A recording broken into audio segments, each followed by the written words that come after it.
En esta hora estamos de vuelta con más y pues nuestra siguiente conversación va en función de comprender un poco más acerca de este sistema penal acusatorio que hemos conocido, escuchado, es garantista, es pues más eficiente en cuanto a tiempos, pero para entender un poco más acerca de su operatividad y sobre todo el tema particular de los acuerdos de penas en pues ciertos delitos, para entenderlo. Está con nosotros esta mañana Horizon Cogli, quien es exfiscal especialista precisamente en el tema del sistema penal acusatorio. Exfiscal Cogli, buenos días, gusto saludarlo. Gracias, muy buenos días, Ricardo. Muy amable y gracias por la oportunidad. Yo le preguntaba hace un momento nada más, antes de iniciar esta conversación, para entender un poquito acerca de cómo surge esta figura de los acuerdos de pena. Y mi pregunta iba en función de si son parte del propio sistema penal acusatorio o es algo que se incorpora. No, precisamente con la implementación del sistema penal acusatorio en Panamá que se hace producto de que Panamá legisla y aprueba una ley, la ley 63 del año 2008. Se aprueba el texto original que no ha sido cambiado en gran parte, sino que ha habido pequeñas modificaciones. Surge esta figura como una de los 5 procedimientos alternos para solucionar el conflicto de manera pacífica, es decir, para no tener que hacer el procedimiento ordinario de una investigación, de una fase intermedia, de un juicio oral, para poder llegar a la fase de cumplimiento. Y se establece esta figura que es originaria del sistema anglosajón, que permite una negociación entre la persona que está siendo señalada, imputada o acusada, como queramos llamarlo, con el Ministerio Público, es decir, con el fiscal que lleva la causa, que tiene en sus manos una investigación que está iniciando y que en la fase de su periodo de investigación, que puede ser un término alrededor de 6 meses, según lo indica la ley, tiene elementos o tiene elementos de prueba o de convicción que dan cuenta que esa persona es la que ha cometido el hecho delictivo. Pero esta negociación se da bajo unos parámetros que establece el artículo 220 del Código Procesal Penal, que es el que establece el Código Procesal Penal, la ley del nuevo procedimiento para juzgar a las personas que están siendo procesadas, y se hace bajo parámetros que limitan esa negociación. Es decir, no es una negociación antojadiza de ninguna de las partes, sino que establece parámetros mínimos y máximos en cuanto a los beneficios que se le puede dar a la persona que día uno en que empieza la investigación puede decir, yo acepto los hechos y voy a negociar una pena con el fiscal para no tener que ir a las siguientes fases del proceso que pueden entonces ahorrar tiempo al fiscal en cuanto a la investigación y ahorrar muchos recursos al Estado, entendiendo que llegar a un juicio oral implica la movilización de un gran número de testigos, de peritos, la práctica de pruebas. Son juicios que en la mayoría de los casos se toma o todo un día o dependiendo del tipo y la naturaleza del hecho que se dio, se toma varios días de realización. Creo que la ciudadanía lo ha podido percibir incluso en casos muy sonados, como el del expresidente Martinelli, que se tomó alrededor de 3 o 4 meses la realización del mismo, y eso es gasto estatal que en este caso se ahorraría por llegar a un acuerdo de pena. Ahora, en el caso específico de los delitos sexuales, hablando en particular abuso de menores o la figura también de los feminicidios, Uh eh, -huh. se entiende que este sistema garantista va en función, o lo que hemos entendido, a ver, me corrige si estoy equivocado, licenciado, es que pues brinda esas garantías precisamente a la persona investigada o al responsable, al acusado. Sin embargo, ¿qué pasa con la víctima en este sentido? No, mira, Ricardo, no precisamente es Ok, así y te agradezco muchísimo la pregunta porque podemos poner en contexto algo. Eh, en este sistema de corte acusatorio, la ley fue bastante amplia y bastante completa. Incluso los especialistas extranjeros que vinieron a la implementación o a capacitar en los temas de implementación del sistema penal acusatorio en Panamá siempre han indicado que Panamá tiene el Código Procesal Penal o la ley más ajustada al modelo iberoamericano que se estableció por los organismos internacionales para este tipo de procedimiento. Es una ley bastante buena. Lo que pasa es aquí precisamente que se hace quizás una confusión respecto de la utilidad de los acuerdos de pena con otras figuras que son propias y no del Código Procesal Penal, sino que son de la ley sustantiva, es decir, del Código Penal. Y he escuchado, y siempre se escucha con gran frecuencia, el tema de la queja ciudadana generalizada sobre el tema de hacer acuerdos de pena con las personas que están involucradas en delitos sexuales con menores de edad, precisamente. Pero lo cierto es que hay una confusión de la ciudadanía respecto de lo que implica el acuerdo de pena y lo que provoca que a la persona que se le ha condenado, es decir, que se le ha establecido una pena, se le puedan dar beneficios que eviten que la persona vaya a la cárcel, es decir, que cumpla una pena en prisión, sino que la cumpla a través de otras penas que son sustitutivas o subrogados penales. El acuerdo de pena está en el código de procedimiento, en el código donde se establece cuáles son las reglas para llegar al procesamiento y al juzgamiento de una persona, es decir, declararlo culpable o inocente. En cambio, aquellas posibilidades que se le da a la persona para salir con una pena que no le implica una prisión, están dentro del Código Penal, con las figuras de las penas sustitutivas y los subrogados penales. Penas sustitutivas como el trabajo comunitario, que ha sido muy cuestionado en muchos casos, y los subrogados, que son por ejemplo, los reemplazos de penas cortas privativas de libertad, que se da también reglamentado sobre varios parámetros, como por ejemplo que la persona tiene que ser un delincuente primario, que la pena que se le haya impuesto, ya sea en juicio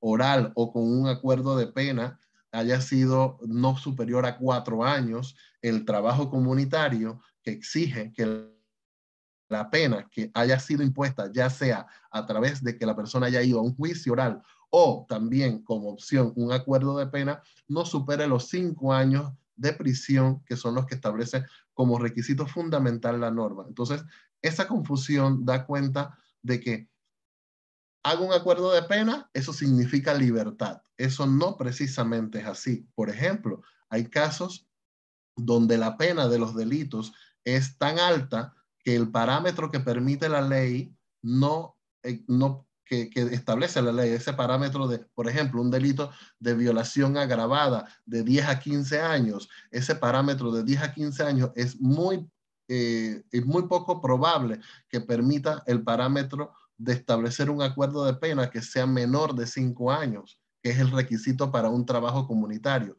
Pero hay otros delitos que, por ejemplo, los actos libidinosos sí permiten una pena menor y por lo tanto el rango de negociación del acuerdo de pena da cuenta de una posibilidad para que esa pena sea menor de 5 años y por consiguiente puede ser sujeto de un subrogado penal o de una pena sustitutiva, en este caso como el trabajo comunitario o como el reemplazo en días multas.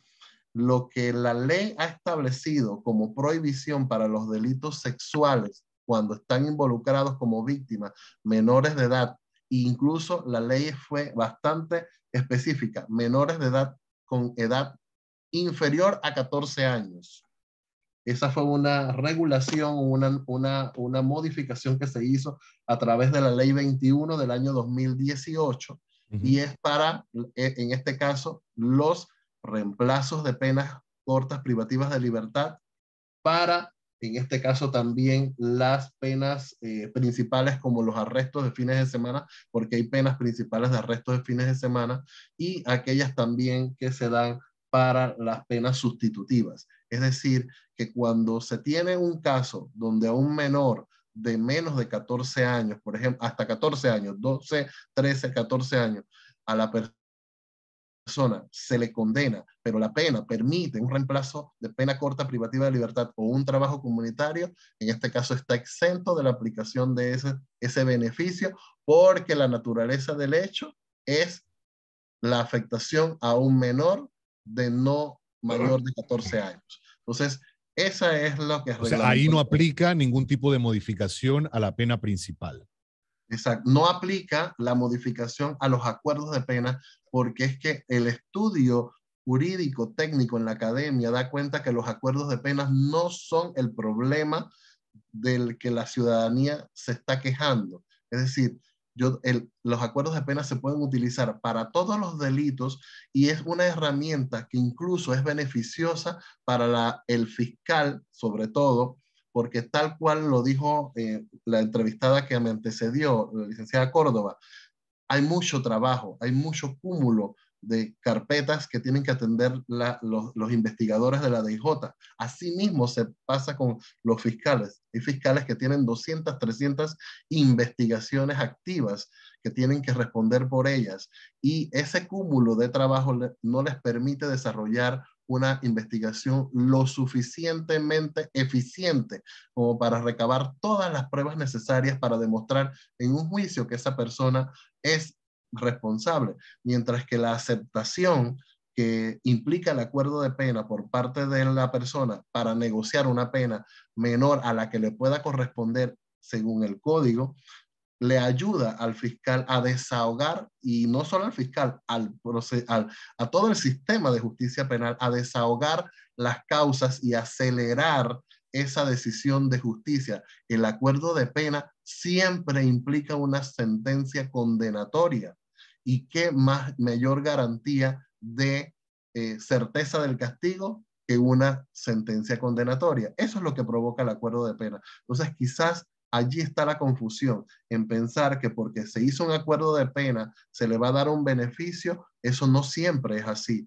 Si la pena que se acordó en ese acuerdo de pena y provocó la sentencia permite, es decir, el quantum de la pena, permite que se aplique un subrogado penal o una pena sustitutiva, ya ese es otro trámite que se tiene que solicitar a un juez. En este caso puede ser un juez de garantía o un juez de cumplimiento, quien va a revisar y ver el caso concreto, que también es algo, Ricardo, y que me permito decirlo, la ciudadanía conoce de un hecho que es grave, que es lamentable, pero no conoce las interioridades de una investigación que puede dar cuenta de una escasez probatoria producto de que no se han podido conseguir las pruebas. Y no es porque, no es tampoco porque el investigador o el fiscal no sea eficiente, sino porque la misma naturaleza de cómo ocurrió el hecho no permite recabar un gran cúmulo de pruebas que le den certeza al fiscal de que llevando ese caso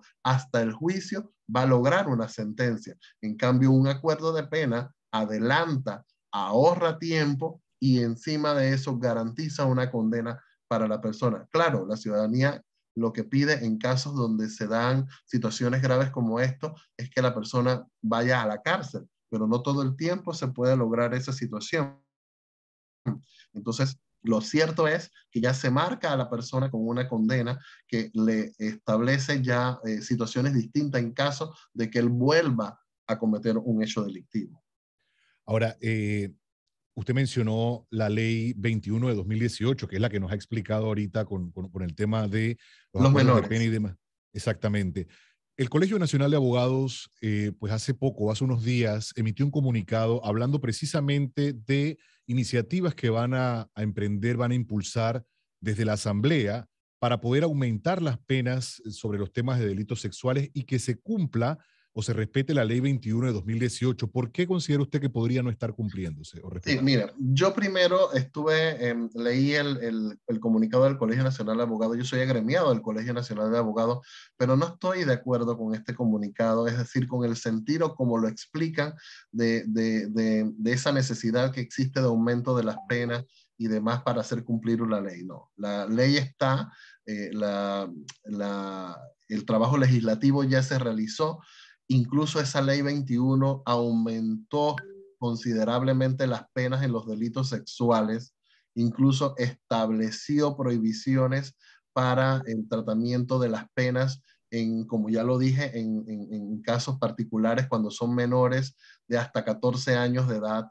Y en Panamá de nada sirve estar aumentando las penas como una política criminal del Estado, cuando también hay que considerar que muchas veces en este tipo de delitos sexuales y los especialistas y los fiscales, jueces y defensores públicos y privados que estamos a diario trabajando este tipo de casos, también nos encontramos con situaciones donde el hecho, la persona que ha sido acusada directamente no es la responsable del hecho o simplemente el hecho no ha ocurrido. Y eso también es trabajo de la investigación. Y muchas veces nos encontramos con lo que en la academia se conoce como el derecho penal del enemigo. Es decir, usted tiene dentro de su propia familia o tiene algún vecino en la comunidad un enemigo que le provoca a usted una denuncia o le interpone a usted una denuncia por una situación que es falsa. Y resulta que va llevando, y también tenemos que tener en cuenta que cuando son menores de edad, de corta edad, esos menores también son manipulables en cuanto a sus versiones. Y nos hemos encontrado en muchos casos donde hay una manipulación para poder llevar este procedimiento. Entonces tenemos que tener mucho cuidado porque este es un tema delicado que se trata con especialistas. Es más, la división que tiene el Ministerio Público a través de especialidades para el tratamiento de estos casos tiene una sección especializada. Es más, hace poco el procurador abrió una segunda sección en la Fiscalía Metropolitana, es decir, que hay dos secciones que tratan las investigaciones de los delitos sexuales con fiscales especializados, concientizados, sensibilizados con el tema, que pueden dar una investigación mucho más eficiente, producto de que esta es una situación bastante delicada también. Entonces hay que tener muy presente eso, y es un tema que no se resuelve con un aumento de la pena. Recuerden que el derecho penal es represivo, es decir, una vez que ocurre el hecho, se reprime el hecho o se castiga el hecho que ocurrió. Y en muchos de los casos lo que se tiene que buscar es una prevención, una educación sexual previa, programas que puedan ayudar a que esto se evite, porque también ocurre en ciertos sectores de la población de nuestro país. Ustedes ven qué tan alto es el incremento en delitos sexuales. Hace poco la entrevistada que me antecedió habló de la provincia de Chiriquí, habló de las comarcas, que es muy propenso a darse este tipo de delitos. Entonces, son esos focos, esos lugares donde se tiene que también aplicar programas especiales para prevenir que esos hechos ocurran y no ir aumentando la represión, que cuando ya va la represión ya el hecho está, ya el hecho fue ocasionado y podrá darse un castigo a ese hecho, pero no es la solución a bajar los altos índices de ocurrencia de este tipo de hechos delictivos. Es mi opinión particular. Es importante compartirla también y escuchar ese punto de vista, licenciado Colli. Queremos agradecerle, quiero agradecerle la oportunidad de esta conversación para entender un poco mejor todo este aspecto que encierra el proceso o cómo se desarrolla el sistema penal acusatorio, en particular el tema de los acuerdos de pena y delitos sexuales y delitos a menores. Muchas gracias, licenciado Cogli. Tenga buen día. Gracias a ti, Ricardo. Buen día a todos. Bien, vamos a avanzar siendo las 7:40 minutos de la mañana. Antes, hay